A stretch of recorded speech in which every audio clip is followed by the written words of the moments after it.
बाख्रा गोठाला भनेर छोडा थिइस् होइन बाख्रा बेचेर पो किन्यो आइफोन 17 म्याक्स साला यो कान्छीलाई जिस्काउने टिकाराम होइन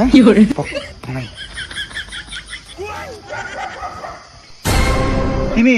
बाख्रा कोठाला जाँदै गर्लफ्रेन्डलाई झुकाउँदै बस्ने भाइ होइन र हजुर दाजु त्यति नगरी अब पटिँदैन दाजु आजकल अर्काको छोरीलाई अफिसमा छु भन्दै बाख्रा कोठाला जाँदै कोदाले खुन्दै अफिसमा छु भन्दै एसीमा छु भन्दै त्यसरी ढाट्नुहुन्छ अर्काको छोरीलाई पाप लाग्दैन नर्स हो नि त दाजु गोठाला भन्दा छोड्नु सक्छ नि त नर्स तिम्रो कुच्चेको अनुहारले नर्स पाउँछ अलिक खाइलाग्दो हुनु पर्यो क्या यहाँ भुँडी यस्तो हुनु पर्यो ओहो यस्तो हुनु पर्यो हस् दाजु यो आइफोन कहाँबाट ल्यायो यो त दाजु अघि तपाईँको ब्यागबाट यस्तो त छ